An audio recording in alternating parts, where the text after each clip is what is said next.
Fala pessoal, vamos começar aqui mais uma série no canal Kishai Matheus. Com a próxima temporada do nosso querido Kimetsu no Yaiba se aproximando, pago aqui a promessa feita lá no especial do começo do ano de trazer aquele resumão brabo pra gente dar aquela famosa o quê? Relembrada. Nessa reta de final de ano, eu e Vitória temos muita coisa pra entregar pra vocês. E apesar dos prazos apertadíssimos, estamos trabalhando com todo amor e carinho pra entregar o melhor conteúdo possível pra vocês. Espero de verdade que vocês gostem do resultado. E chega de enrolação, porque vocês sabem que eu não gosto não. E vamos logo ao nosso resumão de Demon Slayer, vulgo os caçacão, diabo, azucrim, beiçudo, bicho preto, bode preto, boteca, cafuso, cafuté, caneco, canheta, canim, canhoto,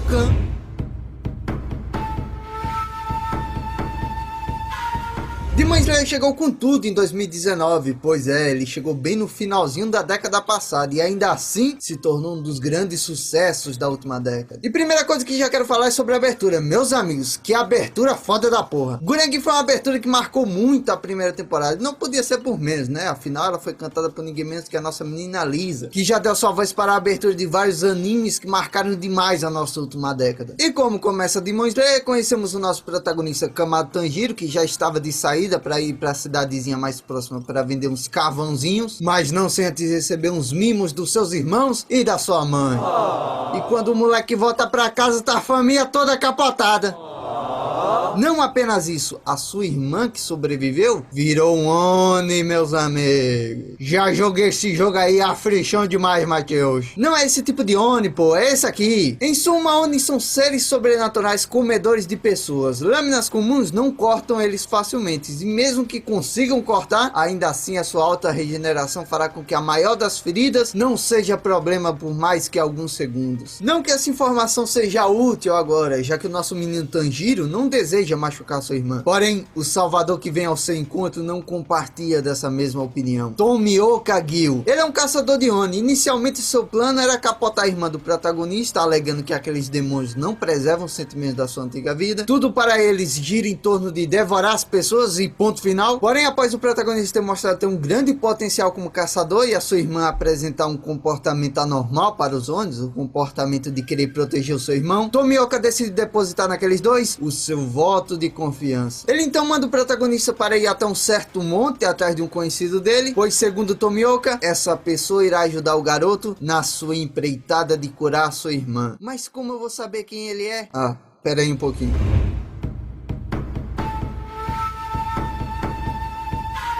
Após uma longa viagem, o protagonista enfim consegue chegar ao seu objetivo, encontrar o velho conhecido do Tomioka. Isso aqui vai ajudar você a reconhecer ele.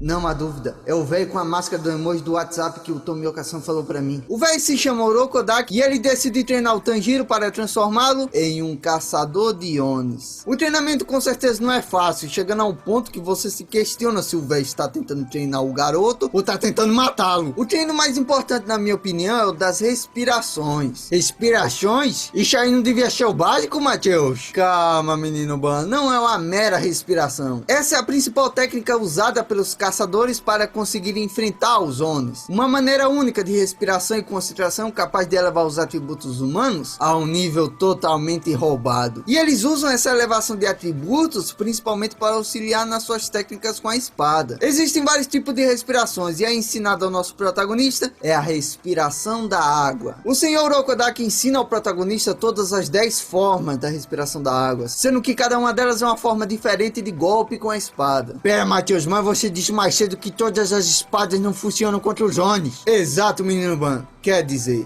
todas não, pois existem as espadas do sol. Uma dessas espadas é dada pelo Orokodaki ao Tanjiro antes do mesmo ir ao exame de admissão da Associação de Caçadores de Oni. Uma espécie de Enem dos caçadores com uma única prova. Sobreviva por 7 dias em uma floresta repleta de Onis famintos. Lá o Tanjiro nos mostra algumas das respirações da água que ele aprendeu e vemos que quando o Oni tem seu cangote cortado por uma espada do sol, é falecido o ritmo, meus amigos. A maior das lutas que o protagonista tem é com certeza com a do Oni das mãos, o Oni que foi capturado pelo próprio Orokodaki. Tanto que o bicho guardou um rancor do caralho e como vingança, ele passou a caçar e devorar todos os pupilos que o Orokodaki enviava pro exame. Inclusive, ele revela ao protagonista até com um tom bem sádico. Teve uma menininha que ficou toda assustada e foi tão fácil matá-la.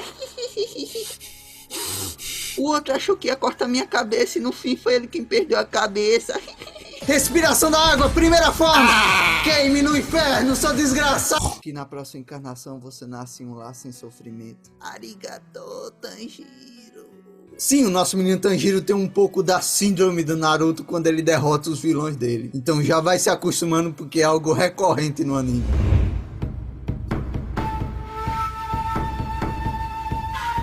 Após quase um ano da chegada do Tanjiro em sua casa, o Sr. Okadaki se despede do garoto que agora parte para a nova fase da sua vida, a fase de caçador de Oni. Inclusive ele até presenteia a Nezuko com a caixa de madeira resistente, caso vocês não saibam, os Onis morrem caso fiquem expostos à luz do sol. E com esse presente do seu mestre, o Tanjiro poderá transportar sua irmã durante as missões. Bem, só vai ser um pouco desconfortável quando ele estiver lutando, né? O começo da jornada do protagonista não parecia vir com muita dificuldade, tirando o fato do corvo dele ser abusivo pra caralho. Assim que o moleque sai de uma missão, Priquito já vem emendando outra. Vai ver um Oni escondido em Tóquio, Tanjiro.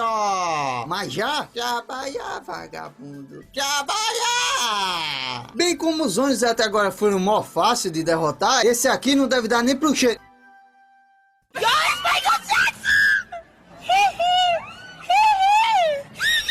Acontece que aquele Oni ali não é qualquer um. Ele é ninguém menos que Muzan Kibutsushi, o fodeno criador e líder de todos os Onis. Em outras palavras, o arrombado que transformou a Nezuko em um Oni e deu um fim à família do protagonista. Ele parece estar fingindo ser um ser humano comum, tendo até uma filha e uma esposa. Talvez seja para ajudar no seu disfarce, né? Para os caçadores não acharem ele. E a fim de despistar o Tanjiro, ele escolhe aleatoriamente um cara que tava passando na rua aí.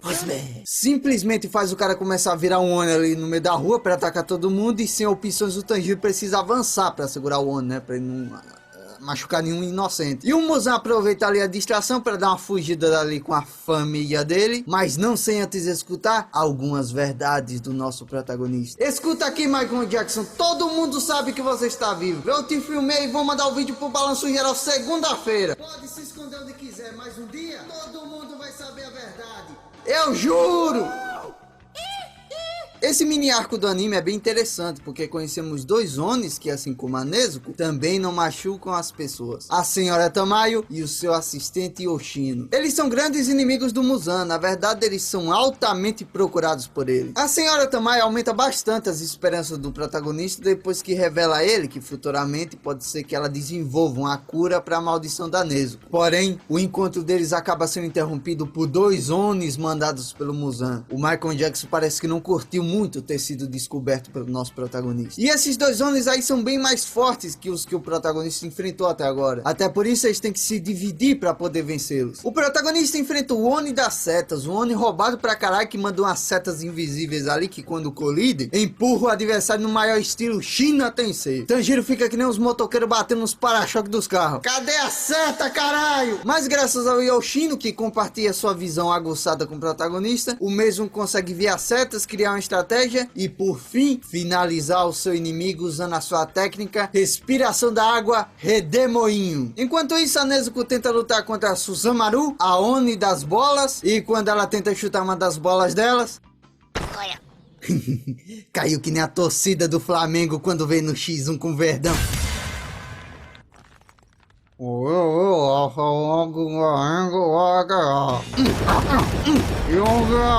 Porra! Apesar de forte, a Susanmaru acaba sendo derrotada quando a Nezuko recebe o auxílio da senhora Tamayo. Aparentemente ela tem uma habilidade ali de ilusão quando usa o seu sangue, e com essa habilidade ela consegue fazer com que a Oni das bolas cite o nome do Muzan. E daí que ela citou o nome do Michael Jackson, Matheus? Ah, menino Ban, é agora que descobrimos porque todos os Onis temem tanto falar o nome do seu criador. Acontece que todos eles carregam consigo a maldição do Muzan, uma maldição que proíbe qualquer Oni de citar o nome ou até mesmo falar sobre ele. E se caso o Oni quebrar essa regra, pode ter certeza que ele morrerá da forma mais dolorosa possível.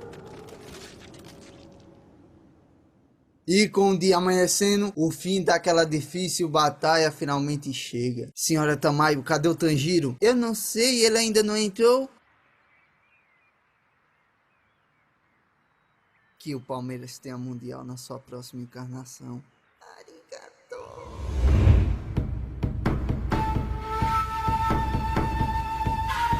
A próxima missão, na minha opinião, é muito importante para a história, pois é através dela que o anime ganha novos ares. E um dos motivos nós conhecemos enquanto o nosso menino Tanjiro ainda está na estrada, Zenitsu Agatsuma. Ele é um dos finalistas do exame que o protagonista fez mais cedo, e o Tanjiro o reencontra na estrada. E adivinha fazendo o quê? Xaropando uma mina aleatória que tentou ajudar ele, e daí o moleque criou uma puta fanfic na cabeça dele de que os dois eram noivos a pedido da própria mina. Nem o coitado do corvo dele aguenta a xaropada desse moleque, velho. Na moral, quando a mina meteu a mão na cara dele, lavou demais a minha alma. Cada etapa que ela deu no Zenitsu serviu de ponto para ela ficar um top 1 best wife de Kimetsu no Yaiba. Muito obrigado. O Zenitsu acaba se juntando ao Tanjiro na sua empreitada para derrotar o seu próximo inimigo, o Oni dos Tamboretes. Esse Oni tem uma série de tamboretes pelo corpo e cada um deles executa um tipo diferente de poder. Ele muda os cômodos da casa do nada, altera o senso de gravidade do local, ou seja, o cara é roubado demais. E por causa desse poder, o Zenitsu acaba sendo separado do Tanjiro, e através disso descobrimos que além de mulherengo, o nosso loirinho aí também é um personagem cagão. E outra coisa que descobrimos é que um terceiro caçador havia sido enviado para eliminar aquele Oni. Ataque do Javali! Inosuke Hashibira. Ele é um caçador no mínimo peculiar. Ele usa 2 espadas do sol em vez de uma, e todas elas são serreadas na parte de trás, sendo esse um motivo de orgulho do menino. Porém, o detalhe mais marcante dele é sem dúvidas a sua cabeça de javali. Ele acaba sumindo por um tempo devido à técnica do Oni dos Tamboretes, e acaba ficando para o Tanjiro a missão de eliminar aquele Oni. O demônio simplesmente começa a tocar todos os tamboretes bem rápido, parecendo até que estava tocando a trilha sonora do Naruto, até que no fim o protagonista utiliza mais uma poderosa respiração da água, a nona forma, uma técnica que permite que ele consiga se mover mesmo com a gravidade perdendo os lados, e dessa forma ele dá um fim ao Oni dos Tamboretes. Do lado de fora, o Inosuke acabou seguindo o cheiro de Oni e encontrou a caixa de madeira onde a Nezuko estava dormindo. Nisso, o cabeça de javali começa a tentar meter a lâmina dentro dela, mas o Inosuke do nada sente uma vontade danada de Mas o Zenitsu do nada sente uma vontade danada de proteger aquela caixa. Por que você tá protegendo essa caixa, porra? Eu não sei, meu sentido de gado diz que tem uma wife aqui dentro. Gado, é? Então vou fazer espetinho de tu e o Oni que tá aí dentro. Meu Deus, Tanjiro, o que você tá fazendo dentro dessa casa ainda? Que na próxima encarnação você nasça perto de uma escola de samba. Arigato.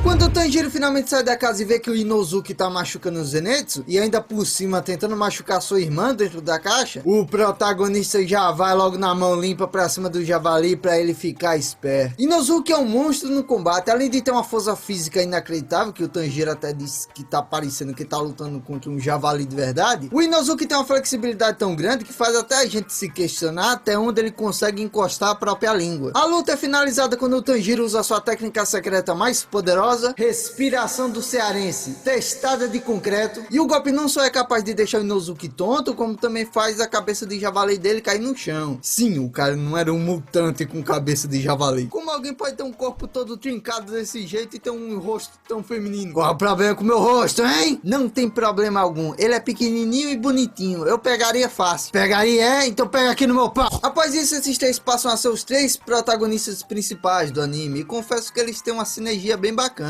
O Inosuke e o Zenitsu trouxeram uma vibe bem divertida pro anime, protagonizando cenas até bem engraçadas. Vem pro X1 de testada, mané. Meu nome não é mané, é Kamado Tanjiro. Kamaboko Kambashiro. Após tantas batalhas, finalmente vemos um evento raro, um dia de folga pros caçadores. Eles ficam descansando na casa de uma velhinha que teve a família salva por caçadores. Após isso, eles passaram a hospedar caçadores sempre que eles passassem pela região ali. Durante esse descanso, o protagonista revela aos 2 amigos a sua história e também a sua missão de querer curar a Nezuko. E quando o Zenitsu vê a irmã do Tanjiro pela primeira vez, Tanjiro, cunhado! Na saída da folga deles, a velhinha deseja boa sorte para eles e... Você tá querendo matar a gente, velho? É um ritual de boa sorte, porra. Meu Deus, Matheus, esse cara aí é pior que o Genete. Hã? Quem diabos é esse boi? E quem você chamou de pior? Socorro! Eu que ficarei aqui agora. Continue narrando, Matoso. É Mateus o caralho! E após deixarem seu descanso para trás, os 4 agora seguem rumo à sua mais nova missão: eliminar um grupo de Onis que estão reunidos em um monte. Porém, mal sabem eles que não são os primeiros caçadores enviados para aquele lugar.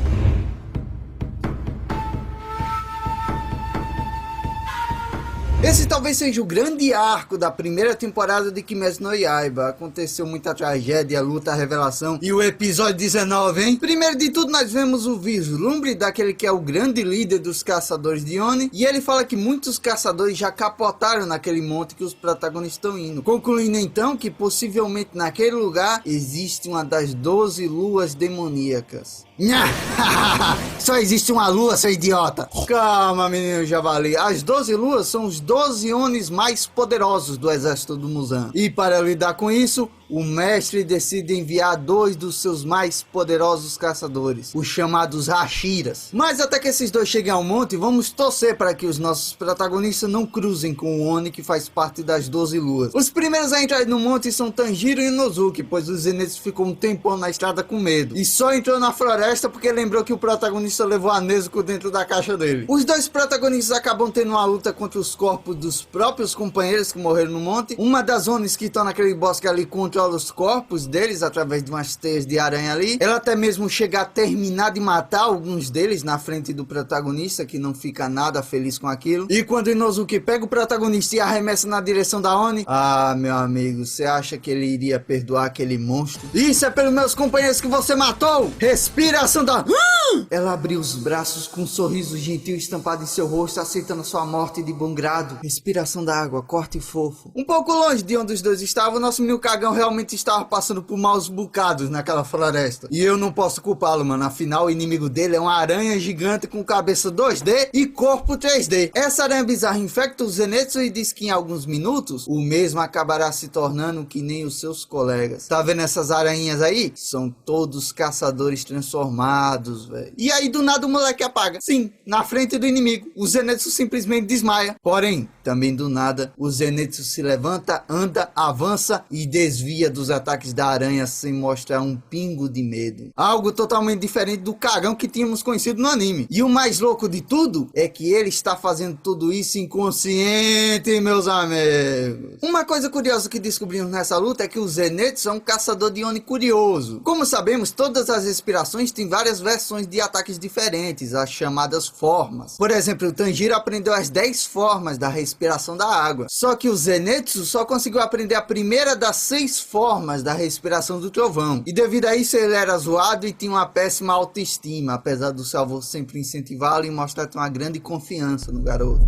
Vovô, eu só consigo usar uma única forma, eu não presto pra nada. E eu faz mal, Zenitsu. Mas todo mundo sabe uma careada de respiração e eu só sei uma, e ainda por cima tem gente que tá fazendo meme de que eu sou baiano porque só luto dormindo. Escute, Zenitsu, se você só consegue usar uma única técnica, se esforce pra ser o melhor com ela. Aprimore. Eita, aprimore. Desculpe, seu avô é o Cebolinha, meu filho. Aprimore ela ao máximo e torne ela a mais poderosa da técnica dos caçadores baianos. Respiração do baiano, forma única. Amimi!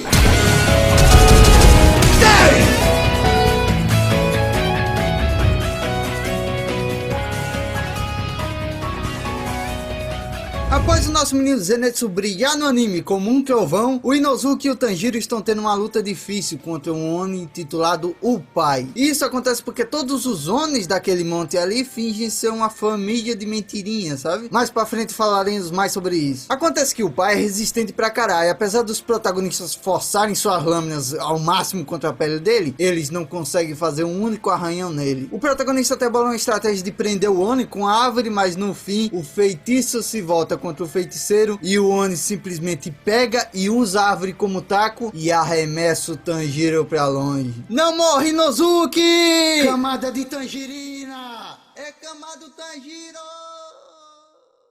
E se você achou que por estar sozinho o Inosuke ia ficar intimidado pelo Pai Aranha, ah, meu amigo, você está muito enganado. O Javali fica ainda mais motivado e coloca tanta força na sua espada que acaba cortando uma das mãos do bicho. Sinta minha fúria! Continue que a próxima cena é foda. E o Pai Aranha fica tão intimidado com o Inosuke que o bicho sai até correndo. Aranha patética! Porém, quando o Inosuke chega, Matheus, pode pular pro próximo. Hein? Pera aí, mas a sua parte ainda não acabou. É o suficiente. Não, mas eu tenho que falar que você levou a sua. Pare, chega da gatinho, lembra disso?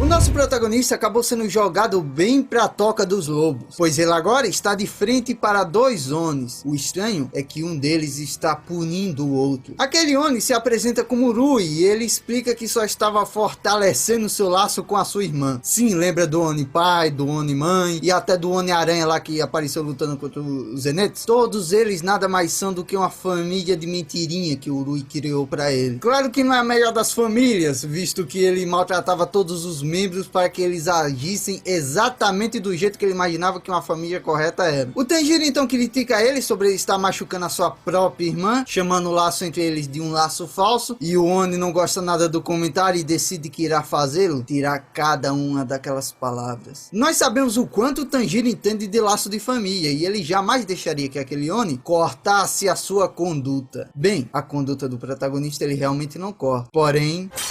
sim, a espada do protagonista é simplesmente cortada ao meio por uma teia do Rui. E não há motivo de surpresa, afinal ele faz parte das 12 luas demoníacas, sendo ele a quinta lua inferior. Sem uma espada para se proteger, o protagonista acaba sendo alvo de um novo ataque do Rui. Porém, dessa vez, a Nezuko decide levar o ataque para proteger o seu irmão. E quando o Rui vê aquele lindo amor entre irmãos na frente dele, o moleque surta e diz que também queria ter aquilo. Eu preciso ter uma irmã assim. Mas Rui, eu sou sua irmã. Cala a boca! Ela tem um bambuzinho na boca e ela faz uma carinha mó fofinha. Mas eu também posso fazer isso. Prove. Ficou uma bosta! E então temos uma das cenas mais agonizantes, se não a maior de Kimetsu no Yaiba, que é a porra do Rui pendurando a coitada Nezuko com as suas teias. Lembrando que essas porra aí são pior que cerol de pipa. O Tanjiro fica muito putaço vendo aquilo, só que o Oni inesperadamente vem até ele e diz: toma meu pescoço aí. Seu desgraçado, como ousa me... corta ele, pô.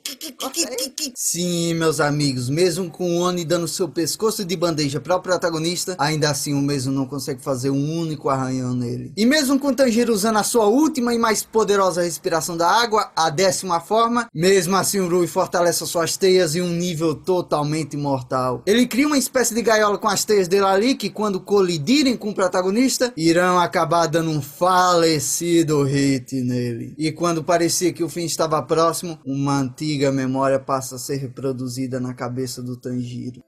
Nessa memória, o protagonista lembrava que o seu pai sempre fazia uma dança curiosa chamada Dança do Deus do Fogo. O pai dele parecia um homem bem debilitado na saúde, porém, mesmo assim, ele parecia amar a dança daquele jeito. E o seu maior desejo para o seu filho é que ele passasse a Dança do Deus do Fogo à frente.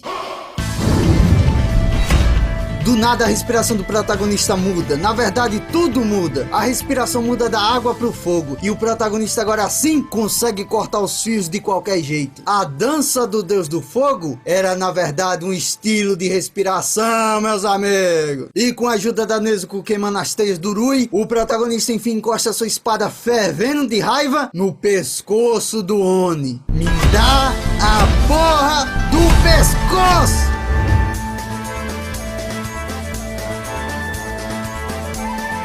Eu nem vou falar o quão anticlimático é quando no episódio 20 nós descobrimos que o Rui cortou o próprio pescoço antes do protagonista encostar a lâmina no pescoço dele. Felizmente o Tanjiro acaba sendo salvo pelo Tomioka, que facilmente derrota o Rui usando a sua 11ª forma da respiração da água. Uma forma de respiração que o próprio Hashira inventou, e no momento que o Oni estava desaparecendo, que na próxima vez que você reencarnar... Tanjiro, saturou já, sabe? Senhor, por favor, sai de cima dele. Isso é um demônio matador de pessoas. Por isso ninguém gosta do senhor.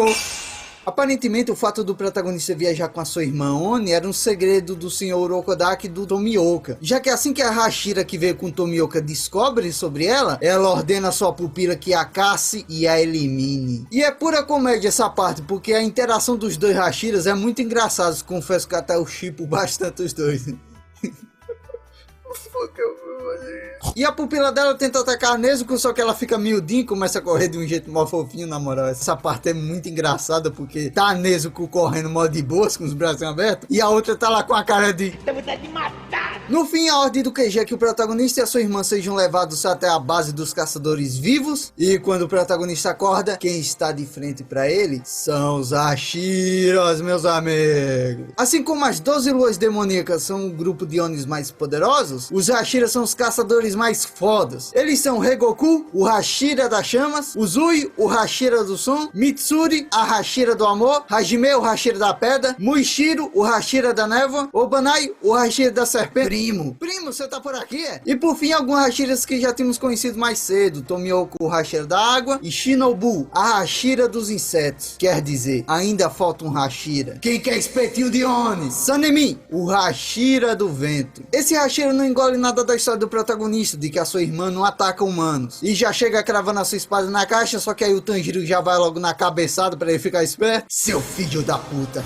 eu vou te quebrar, eu vou te triturar, eu vou acabar com a sua raça. Mestre chegou. Bom dia, meu senhor. Que mudança foi essa? Aquele é o mestre Kagaya, o líder da Associação de Caçadores de Onis e uma figura pacífica. Ele está ali para mais uma reunião semestral com todos os Hashiras e diz que está feliz por ver que não houveram baixas entre eles. Meu honrado mestre, poderia nos elucidar a respeito desse jovem espadachim chamado Kamado Tanjiro e da sua pobre irmã Nezuko, que tragicamente acabou se tornando uma Oni? Quem é esse cara? No fim, o mestre permite que o protagonista viaje com a sua irmã Oni, uma decisão que, apesar de respeitada pelos Hashiras, ainda assim desperta uma revolta entre eles, mas no fim, após uma grande prova de que a Nezuko não é movida pela sua sede por sangue, fica comprovado para todos que ela é um Oni que pode sim não machucar os outros. E com isso, nossos protagonistas têm um mini arco de descanso barra treinamento na mansão do Hashira dos insetos. Lá descobrimos que o Zenitsu ainda tá tomando remédio para poder ser curado do veneno daquela aranha lá que ele enfrentou. E o Inozuki... Poderia pular essa parte, por favor? E aí, Matheus? Em total contraste com essa reunião dos Hashiras com seu líder, temos uma reunião de alguns Onis. E eles são as 5 luas inferiores. Acontece que as 12 luas demoníacas são separadas em 2 grupos. As luas inferiores e as luas superiores. As luas superiores são os grandes boss do anime, juntamente com Muzan. Inclusive, essa será a pauta dessa reunião. Eles são teleportados para uma espécie de mundo distorcido. Aparentemente esse mundo é controlado por uma Oni com uma viola. As 5 luas inferiores estão ali confusos, só que aí enfim chega o Muzan. Não apenas isso, o Muzan está em um corpo totalmente diferente do que vimos mais cedo. A reunião tem como intuito revelar que a 5ª lua inferior foi morta por um Hashira, e o Muzan vem ali para eles para mostrar sua total decepção. Segundo ele, apenas as luas superiores conseguiram derrotar Hashiras no passado, já as luas inferiores só dão derrota para ele. Tudo que eles fazem é correr assim que vem um Hashira por perto. Olha quem fala, o cara vem me se escondendo dos Hashira. Me escondendo de quem?